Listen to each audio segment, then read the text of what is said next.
Okay, so the first question, obviously, as you guys already know, was about addressing their dreams and their hopes for the future. And the first main thing that we kind of all had was success, whether it was in a profession or having a family. And basically, along with having a family, they wanted to care for their family and give back to their family. So that kind of was why they wanted to be successful in their specific profession, so they could then care for their family. And also in terms of human connection, they wanted to be related with those around them and find those connections and base their happiness and goals off of that. And also extracurricular activities, a lot of them either, if they didn't want to be a professional soccer player, rugby player, they wanted to continue those activities through their life. So 10 years, 20 years down the road, they still wanted to be playing soccer with their friends, or that was just a really important aspect of their lives that they wanted to maintain. So then for 2, we had this success. And we talked a lot about happiness.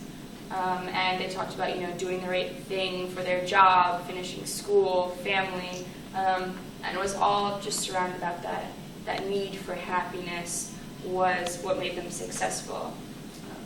And they also, a lot of how they based their success was external, whereas in America, a lot of it is I want to do this for me. They were saying, I want to do this to provide for my family or to make my parents proud, and it had a lot more to do with other people than what they wanted for themselves. And they also wanted to help the community. It was another external factor.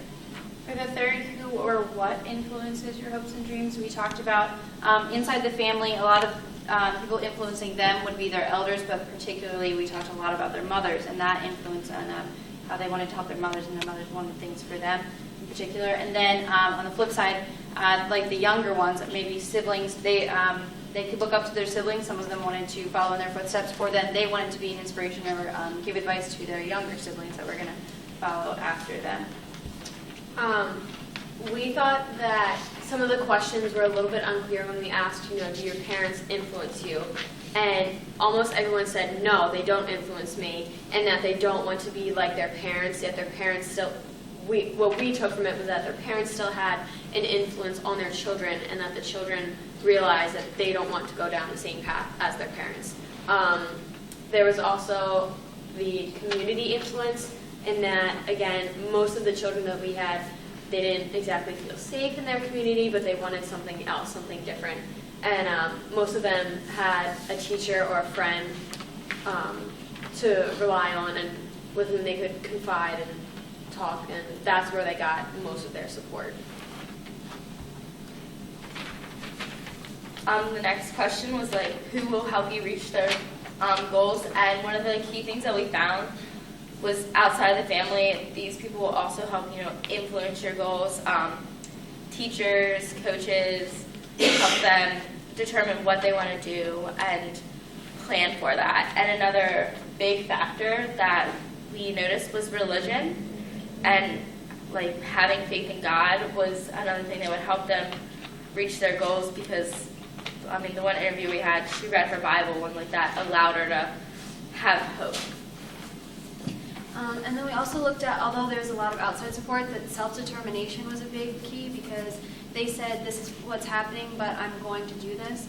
And then another big problem, too, for a lot of them was finances, because they thought, okay, I have this, and I have all my grades and everything, but if I don't have the money to get there, then it might not happen. Yeah, so kind of money and finances is an obstacle that would get in the way of achieving their goals.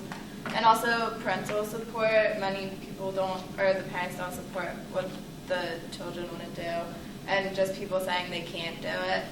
And then proficiency in English. Many jobs and stuff require English, and we're just saying that could get in the way of achieving their goals.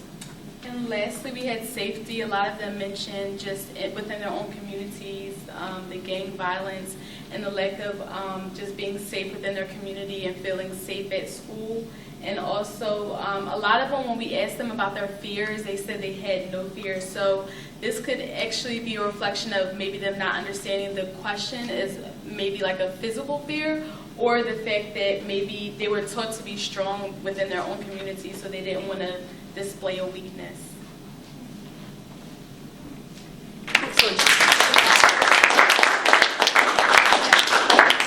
It's time for comments and questions for them. I have a question about I think Megan, you talked about the differing interpretation of the parents' influence. Parents are still there, or one parent might be there, and some might be positive influence, and some might be a negative influence, which of course would lead them to say, I don't want to be like them, or I want to choose a different path than them in that sense. But you have both of those going on.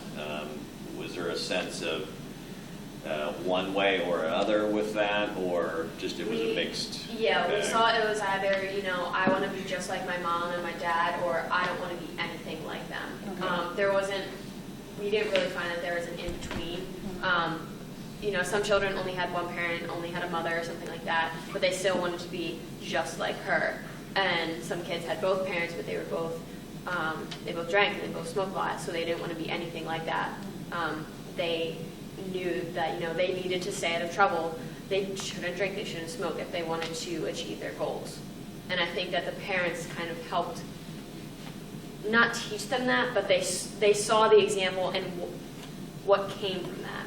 So they learned what not to do.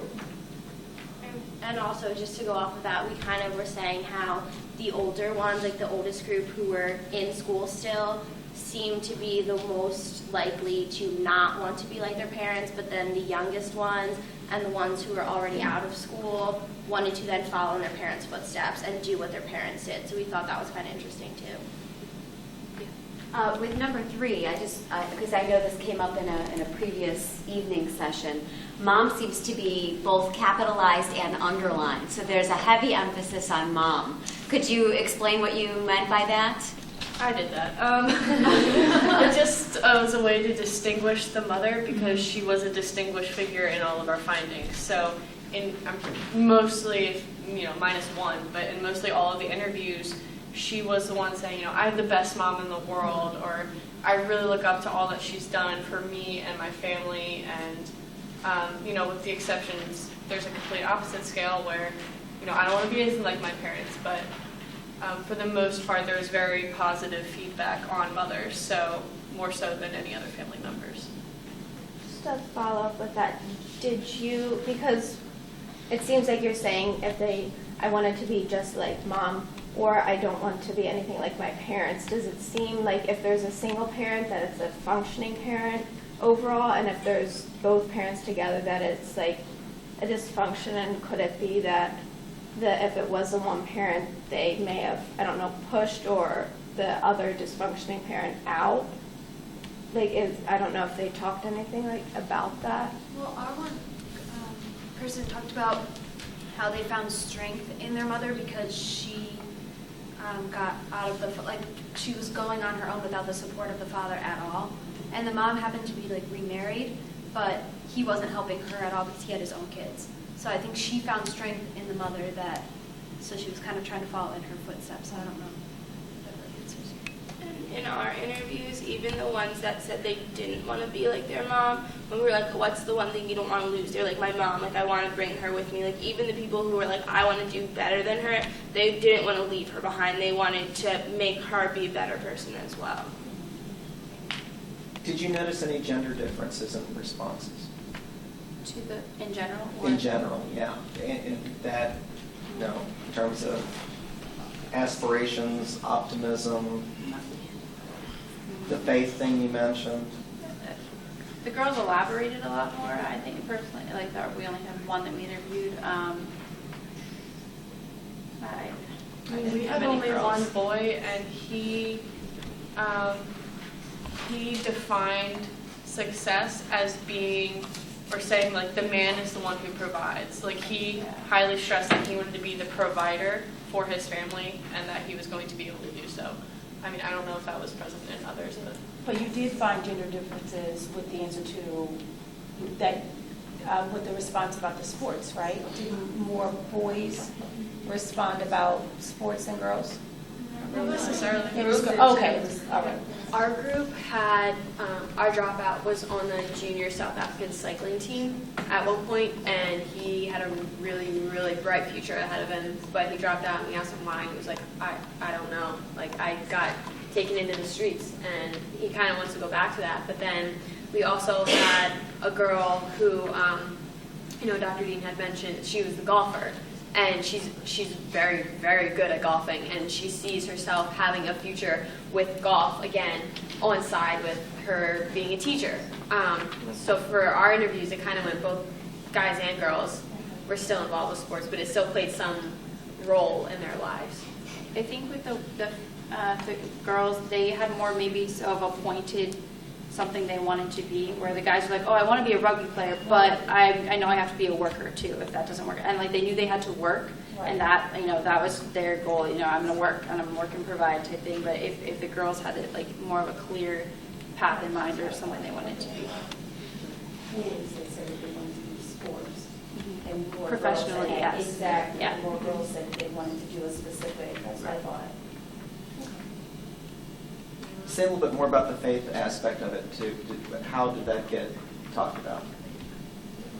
One of our kids was saying how he thanks God every night, that he's alive, and that he thanks him again every morning that he woke up, and he said that was really important. And then another one of our guys was saying how like he was very religious, and he wouldn't be where he was without God. They felt very blessed and very thankful that they were alive. And another thing with the one question of what else do you think you need in order to be successful, and I had like parentheses, healthcare, finances, etc. She immediately was like, God. Like, you need God to be successful, and like that's what she thinks she will need in order to achieve her dreams, because like the gratefulness and maintaining that faith and maintaining that hope even when times are tough, and like finding that hope through reading the Bible was what my group noticed was like a common theme among her. I think it was interesting how much it was there in school as well. On the posters on the wall had to do with God, buckle up with God, and it was very present all around them. It was present in the home, it was present in school. It was something that seemed to be really drilled into them as a kind of faith thing and kind of another kind of support system. Ours, when asked, like, what do you value, what do you think you need to be successful, said, respect your mother and father, respect your elders, and ask God for anything you need. And we asked, is your family very religious? And you said no, but that's what we're taught to do. So.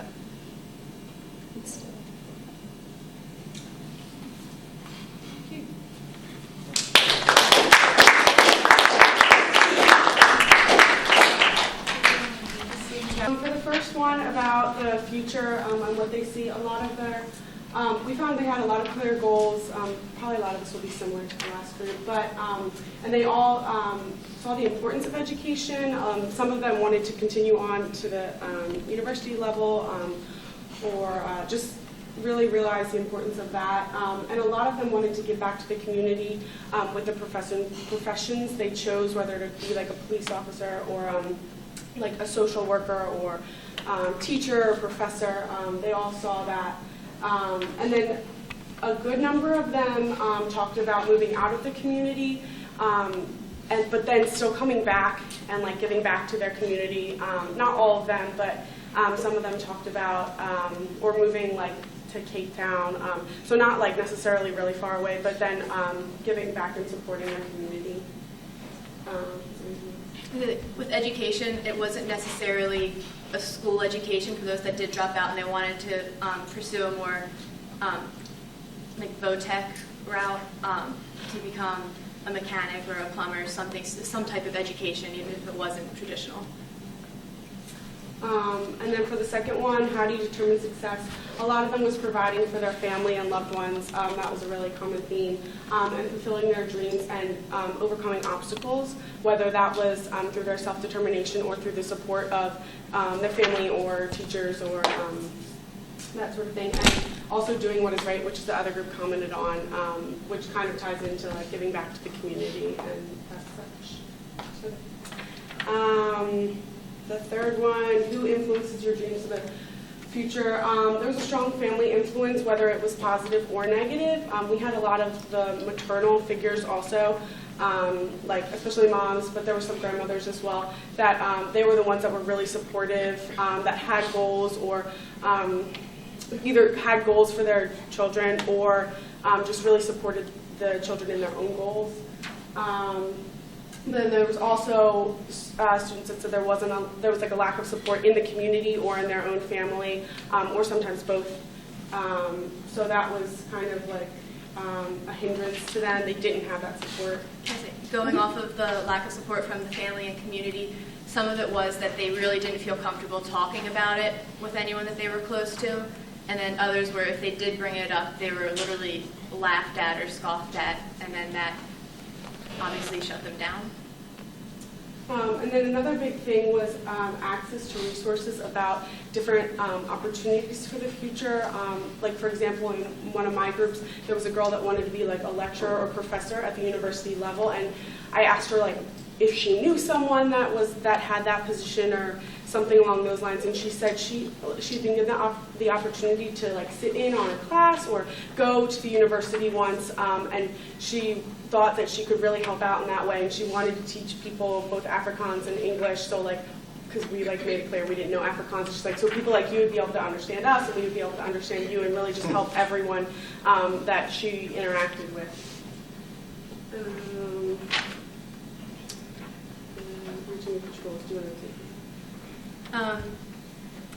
Basically, there was a change in the community that they saw. It was either that they literally wanted to move to another community or change the community that they were already living in.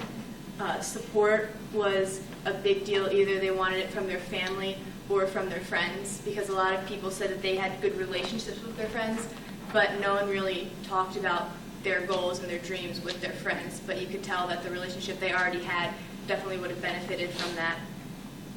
Finances are an obvious hindrance, and having more, just not even in abundance, just enough would be one less thing that they would have to worry about. And access to information and opportunity, like I said, everyone in our group had clear-cut goals that they wanted, but most of them didn't know how to get there. They knew they needed education of some sort. Many of them didn't know someone in a profession or field that they wanted to pursue. So. And then the last one, we put circumstances, and that was of all types, whether it be like the support, it's kind of like a general overarching theme that we found. The lack of support was a hindrance, whether it be in the family or community. A lot of them said they did have the support in the schools, but it was either the family or the community they didn't have. And then finances were an issue for a lot of our students as well. And then in general, the two things we found was the support, and then also the presence or lack of, and also the gravity of choice. A lot of them were like saying the difference between having to go to work or continuing their education, whether it be formal or informal, or just really having to choose, where sometimes we don't necessarily, like, we don't have to choose that. So. And along with the gravity of support, a number of us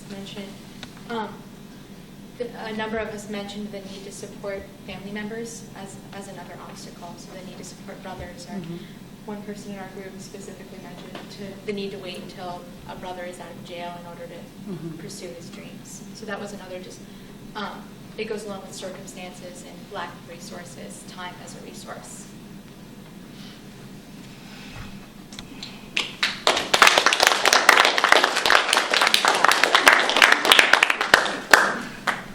Anyone from the group perhaps want to add an example or something to just add to that?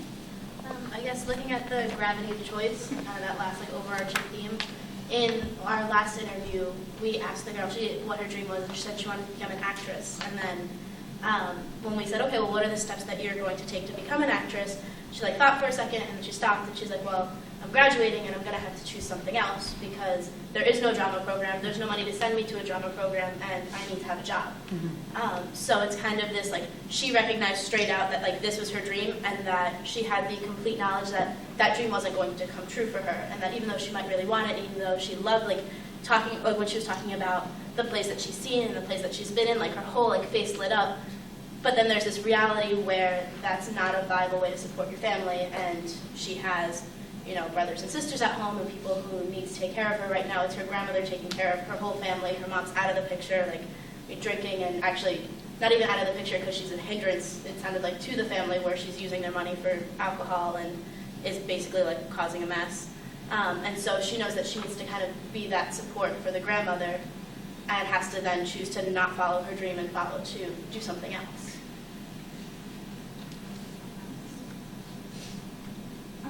We had one girl who wants to be a doctor, and she is the one that was still in school, and she said that she needed to take her metric exam, and then she wanted to go to Boston University, but she had no way of preparing for her metric exam.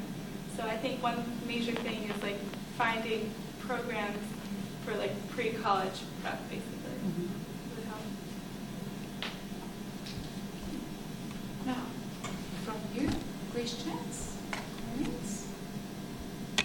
Did, I guess the two questions is before, gender play any impact in what you saw, and did the faith stuff come up in anything you saw? Came up. One girl, we asked her about her fears. And she said, I have no fears because God protects me. Okay. And that was a really major theme for all of our interviews. I interviewed all guys, so there was a common theme of sports and athletics, and also just stepping up and being the man for the family, and providing and just working. And then I was in Steph's group, so the religion piece is the same. We interviewed 2 boys and a girl, and it's kind of funny because the 2 boys, when we asked them about gender and if they think being a man will make it easier, they were kind of like, no, it's it's the same for everybody.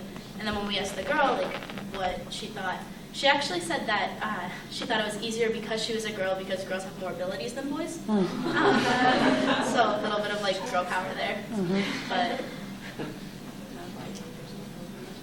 one thing for gender, the first boy that my group interviewed, he wanted to be a clothes designer. So it is not following the typical gender stereotypes. And he was not getting any support, male or female, from anyone around him. And also going back to the giving back to community thing under question 1, he wanted to make the clothes and then give them back to his community once he gave them. Do I remember, I just want to add to that, I seem to think that you said that one of the reasons he wasn't getting any support is he was afraid to tell anybody about it. He had told his sister. He had told his sister, but his sister just kind of laughs at him every time he says it.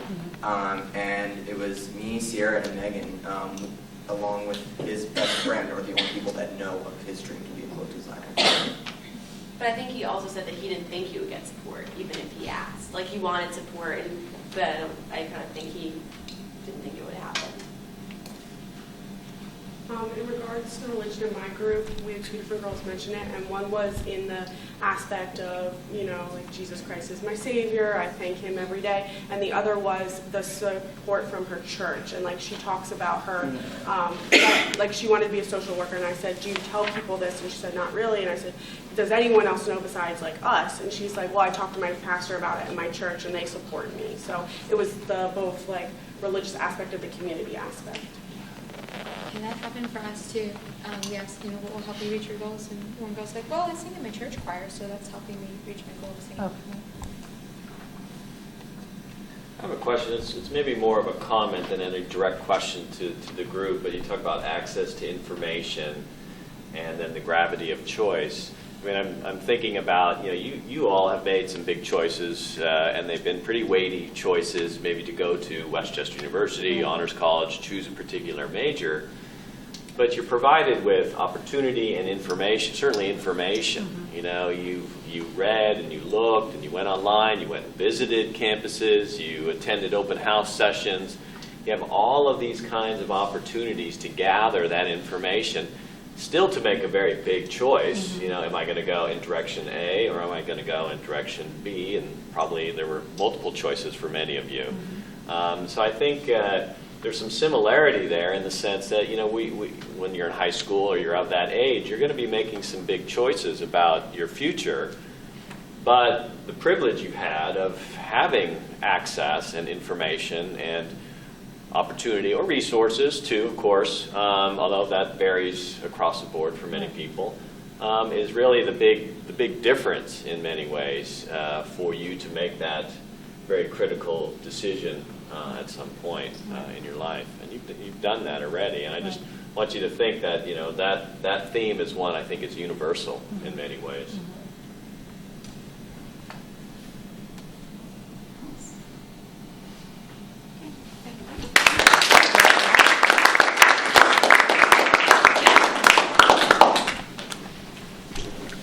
I would bear this one alone because everyone's kind of standing around awkwardly. But okay, there were a lot of similarities, and so I'm going to kind of go through those a little bit faster. But for the first question about seeing your future and dreams, we had a lot of drive and passion and specific goals from a lot of our interviewees. We did have some who had family support and a supporting community, and then, they did. But then also some who didn't at the same time, which we'll get to later. Only about half of them mentioned role models, so we didn't know if that was relevant or not to include. And 3 times we found that for 3 different individuals, their goal was to find work, which I don't know if we want to differentiate between that and, let's say, to be a teacher, to be this. And we noticed that they also were dropouts, like we had talked about once before. So we had 3 dropouts who wanted to work as their main goal. For determining success, we have reaching potential, doing right by others and by their parents, which seem to be universal, supporting their community back, and accomplishing their goals, whether that was with school, a career, or avoiding trouble, seemed to be a really big goal for almost everyone. For who or what influences your dreams and view of your future, we had not wanting to end up like your parents, or peers or community members that were negative. So we had a lot of, they were influencing me negatively, whether it was parents, peers, or like they said, gangsters or street kind of type individuals, which we put under community members. Community members is also a positive one. Yeah, and then at the flip side, we have that there were positive influences from some family, parents, and community members as well. So we did have both ends of that, and I would say it was split, so I don't really know. We can find that up. We had a lot of a huge thread of not feeling safe where they were, although there was an exception, a couple of students said they did. We had education and teachers who influenced their view of the future, who I guess teachers could be a role model, but also education influencing them, as in if I stay in school, I want to stay in school, etc. And a lot of them were aware of how their specific talents could help them. So they were aware that I'm good at this and I can use this, which I thought was really interesting. So we all had that.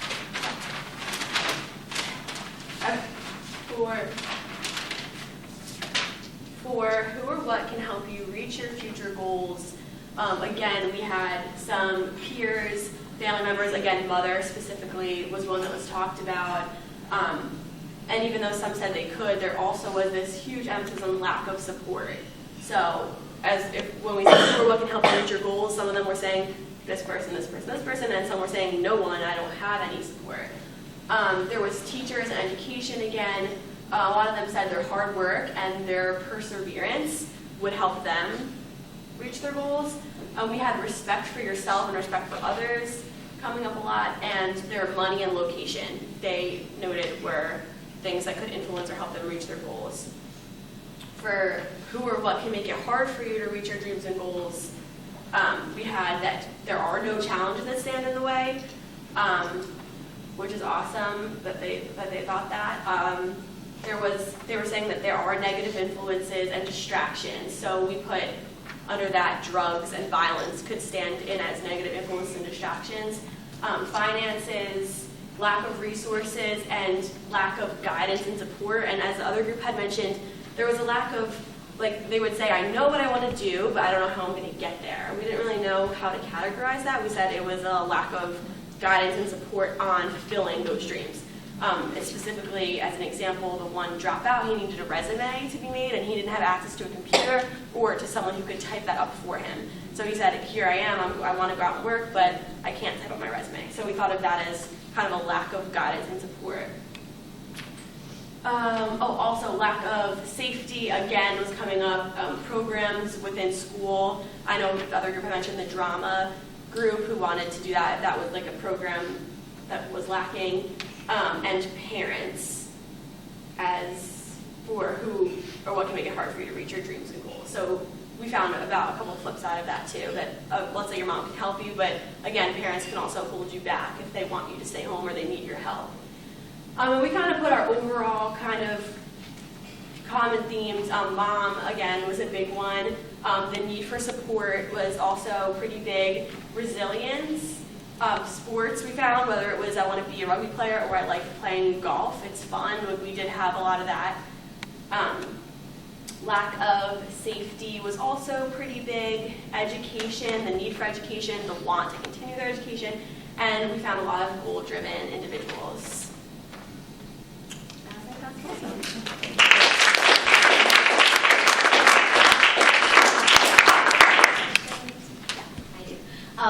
Because lack of safety showed up in 3 different spots, I seem to remember, and I just want, if you could clarify a little bit the extent to which this was prevalent, it seems to be that there was also this sense of lack of safety except when I'm at school. Was that something that came out, that when I'm at school, I like to come to school because I feel safe at school, or was that maybe just a couple random cases of groups that I talked with? I personally didn't have anyone say that school made them feel safe, but they did say that it was what they mentioned as being unsafe happened to be outside of school. So it was street, they said weekends and drinking on the weekends, they said bars, and basically the street scenario. Although they didn't say I feel safe at school, it kind of was implied that everywhere seemed dangerous in comparison. We had a student who said that the only 2 places she feels safe is at school and at home. And she doesn't go outside and play with her friends outside at all. It's always either at her home or outside at recess at school. She's not in the streets at all. And I thought we had a mix. Like the one girl said she was extreme, like she felt so comfortable both at home and in her community. And then the one girl specifically went through like very detailed about why she felt safe at school. Like she was trying to like tell us, you know, they have IDs, they have everything, and she felt like extremely safe there, but then not so much at home and kind of like in the community area. So and we were wondering too, just as a side note, what different communities they came from, because I noticed, and I'm talking to a couple other people, the older high school girl group, the last group, they seem to be the most, like I would say, privileged or have the best scenarios as the ones we were talking to. And I wasn't sure if they were from a different area or it just happened to end up that way, but a lot of them had said also from talking that they felt safer. So I don't know if it's a different area or not. Actually, that was the high school girl who said that she only felt safe at school and at home. Yeah, that's what Other comments, questions for this group? You? All of you? Happy?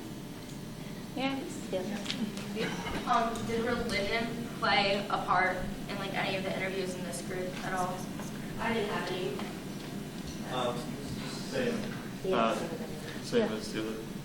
Yeah, I don't think any additional. We basically found, like, what I was saying, the ones that were going through quickly were exactly the same as the other 2 groups. We had so many similarities. There were, like, maybe 1 or 2 that were different, but I thought a lot of them sounded.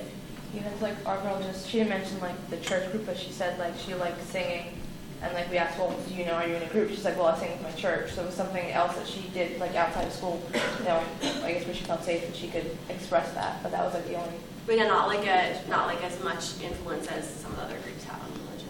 I have one. I felt the one girl we interviewed was like one of the strongest statements she made was about religion and like why I think she said like I want to be a child of God or something. Like she like had her hand on her heart and it was like really important to her and it seemed like one of the most important influences to her. In terms of, because I'm asking this in part by the book that we read, you know, collectively, the Catholic Boy by Mark McIlvaine, is the co-curricular or extracurricular tends to be predominantly sports, some extent music, and church-related things. Was there any other kind of co-curricular, extracurricular piece that was talked about? Maybe dance. Well, I know this didn't have to do with interviews, but when I was talking to the kids the second day, like I asked them all what they like to do, and then they asked me what I like to do, and I was like, oh, well, I like to draw. And as soon as I said that, they were like, oh, me too. But that wasn't something they initially said until I said it, so I don't know if that's an underlying thing that no one thought to say, oh, yeah, that's something I like to do. And we had a guy who liked designing clothing was what he wanted to do, but he also said, I like to make things beautiful, I like to build. So I would consider that, he did consider it a hobby, I guess he said, was something, but he wants to turn it into a career, he said he's good at it. So it's kind of few and far between, I guess. And that's what it seemed like. A lot of them had things that they liked to do, whether it be dancing or singing, but they didn't have a program where they could do it. They said, oh, well, I dance with my friends, or I'll sing with my friends. But except for like the church group, there wasn't something, we can go here and do this. Like there wasn't any organization, which I think that could be helpful to, where they can express themselves in that way. We interviewed when I was it has to do with programs, but when we were at the elementary school, the day before, not the Niedenberg, the Ebenezer, I was talking to the girls, and they were all telling me how this one girl was good at singing, and I was asking her about it, and I was like, oh, do you like sing? Like, do you have like a choir or something? And she was telling me she takes singing lessons. So I don't know. I forget if she had said it was someone she either knew or she knew somebody she knew, but so I guess the opportunities are there. It's just a matter of, I don't know how much it was. Obviously, I didn't ask her anything, but I just thought it was interesting that she did take lessons, and she was younger. Let me just do one more real quick. You used, you didn't have the phrase written up here, but I wrote it down on question number 2, that trying to avoid, I'll make it right there. Trying to avoid trouble, trying to stay out of trouble. Yeah, avoiding trouble was. Yeah, okay. What did they elaborate at all to say what would get them in trouble? Yeah, we had, I'll start and then I'll Because I think pass that it could be a over. fear safety thing too. Yeah, it was. Basically, almost in all, I think all 3 of mine, they knew exactly what staying out of trouble meant, which I was pretty surprised even the younger ones. They said staying away from drugs and alcohol, avoiding like street violence, and even like they said the streets was something they needed to avoid. Doing their homework, studying, and doing with their parents, like listening to their parents, were all what we put as avoiding trouble.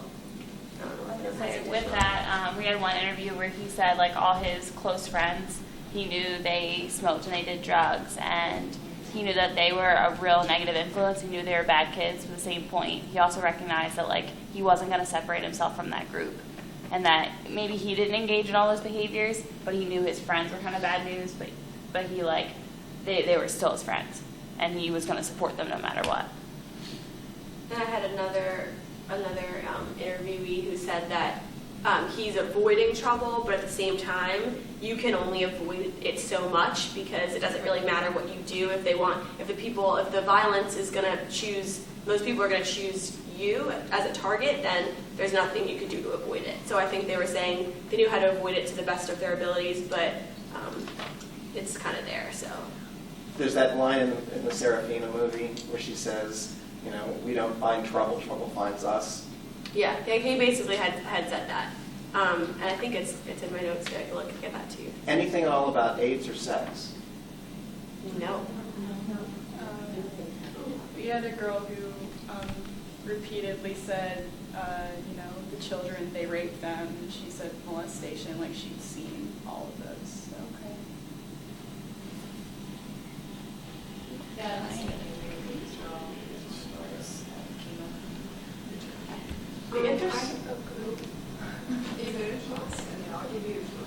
I had a girl, I asked her, she was the head girl of her school, and so she had her head on her shoulders kind of thing, and I asked her what she would do to change the community to make it better, because that's what she said was, I guess, the worst thing of her life.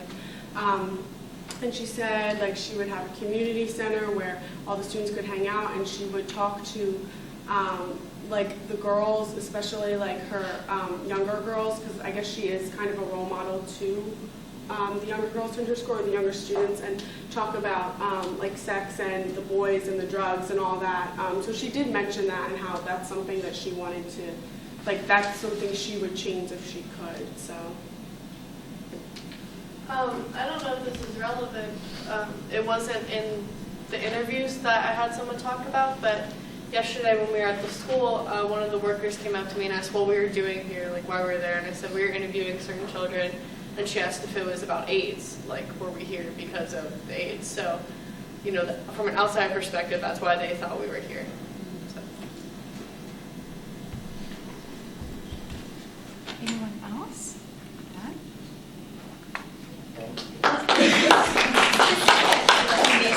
Yes. This is actually just for overall, so you can sit down, Sierra. Thanks. We just the three of us over here were. It just struck us that it turns out that religion was something that was an influence in all your groups, and even the two groups that initiated talking about it up here, it didn't make your chart, it didn't make your list. And it struck me that even in the day that I participated in the interview sessions and we talked about themes and things like that, I don't remember it being mentioned really at all, or at least not enough to make me remember it. And I'm just curious what you think about that, how or why that was or wasn't on your radar, and how or why it did or did not make your lists. There are three hands up here, so I see John and John first, and then Sierra. Well, I think part of it is that we didn't have any questions regarding it, so it wasn't directly addressed from a question standpoint. They had to bring it up on their own. So those who felt more comfortable bringing it up did bring it up, and I think there are instances where, you can't infer this, but I think that there are other instances where students might have had that and they just didn't express it as much. Right. Well, and this is an important part of qualitative research, whereas just because we weren't looking for that or asking about that specifically, if it came up a lot, that's important. That's important to note and to talk about.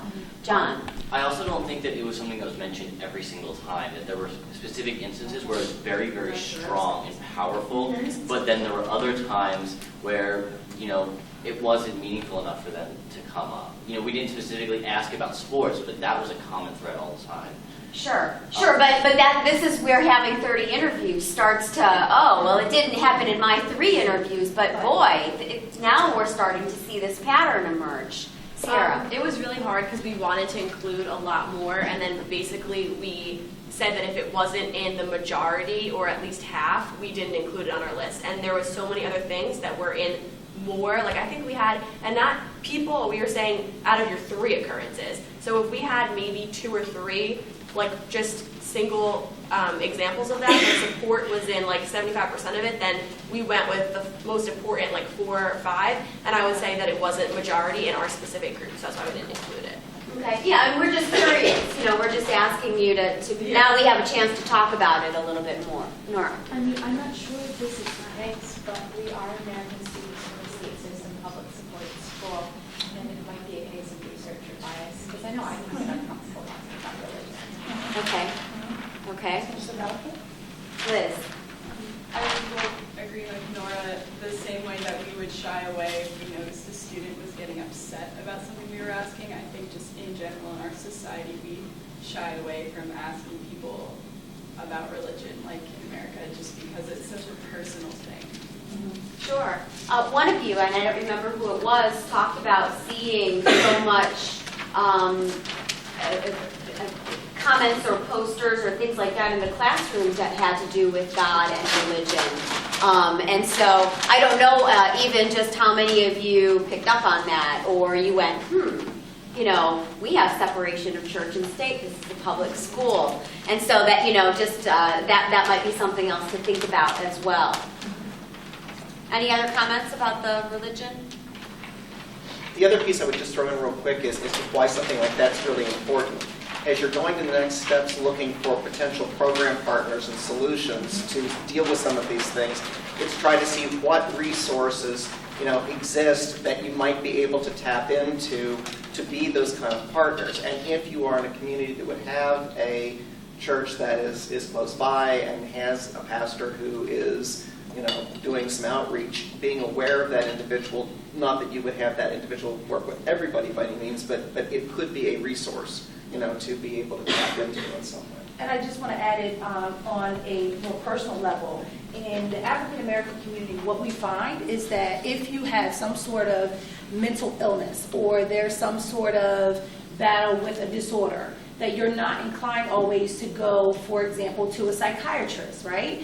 So if you're doing research and you're saying, okay, why isn't this particular group going to see a psychiatrist? Well, how are they getting help, right?